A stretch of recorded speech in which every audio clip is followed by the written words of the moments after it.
या अशोक खरातच्या फसवणुकीची व्याप्ती नागपूरपर्यंत असल्याचं समोर आलंय। नागपुरातील एका महिलेनं भोंदू अशोक खरातच्या नादाला लागून 2.5 कोटी रुपये गमावले अशी माहिती समोर आली आहे।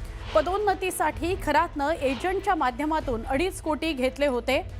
काही दिवसांनंतर संबंधित महिलेनं एजंट विरोधात फसवणुकीची तक्रार दाखल केली। फसवणुकीचा गुन्हा दाखल झाल्यावर दोघांमध्ये समेट झाला। अहमदनगर इथल्या निरंजन नावाच्या एजंट मार्फत खरातनं महिलेची फसवणूक केली होती। खरात अनेक प्रमुख राजकारणी, पोलीस आणि प्रशासकीय अधिकाऱ्यांशी संबंधित होता। विविध क्षेत्रातील लोकांशी त्याची ओळख होती आणि असं सांगूनच त्यानं या महिलेच्या पदोन्नतीकरता प्रयत्न करतो म्हणून तिच्याकडनं 2.5 कोटी मिळवले। मोठं पद देतो असं सांगून आमिष दाखवलं आणि तिच्याकडून पैसे उकळले। आरोपीनं समेटाद्वारे काही रक्कम परत दिली, पण तिला कुठलंही पद मात्र मिळालं नाही। रक्कम परत मिळाल्यानं पीडित महिलेनं पोलीस तक्रार न्यायालयातून मागे घेतली अशी माहिती आहे। आमचे प्रतिनिधी उदय तिमांडे यांच्याशी बोलूया।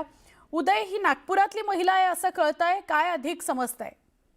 नक्कीच अशोक खरात प्रकरणाची व्याप्ती आता नाशिक पासून थेट नागपूर पर्यंत जुळलेली आहे। कारण अशोक खरातनं नागपुरातील देखील एका महिलेला जे आहे ते गंडवल्याचं एक प्रकरण समोर आलेलं आहे। यामध्ये ती महिला जी आहे ती सरकारी उच्च पदस्थ अधिकारी असल्याची प्राथमिक माहिती आहे आणि तिला अधिक पदोन्नती मिळावी याकरता अशोक खरात सोबत तिने जी आहे ती 5 कोटी रुपयांची डील केली होती।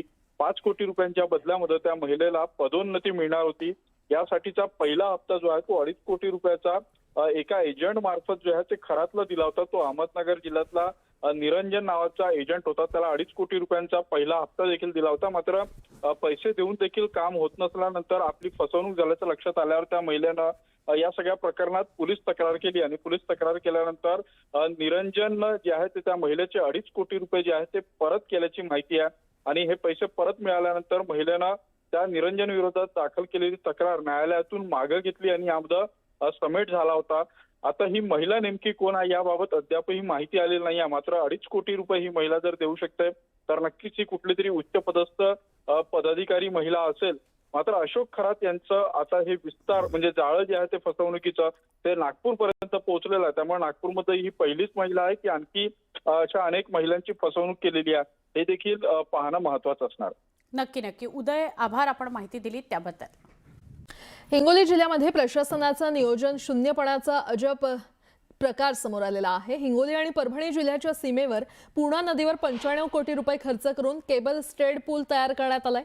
सार्वजनिक बांधकाम विभागाकडून एका कंपनीला हे कंत्राट देण्यात आलं होतं। वर्षभरापूर्वी हा पूल बांधून तयार झालाय। मराठवाड्यातील कदाचित हा पहिलाच दिमागदार पूल असावा। राज्य महामार्ग क्रमांक 248 म्हणजेच फळेगाव सेनगाव जिंतूर असा हा महामार्ग आहे। मात्र या महामार्गाला पुलापासून जोडण्यासाठी रस्ता तयार नाहीये।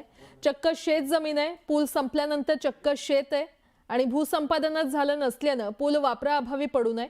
पुढे भूमी संपादन कधी होणार, रस्ता कधी बनणार आणि वाहतूक कधी सुरू होणार याकडे आता लक्ष लागलंय। या पुलावरती येण्या जाण्यासाठी आम्हाला दळणवळणासाठी हा पूल बनवलेला असं लक्षात आलं।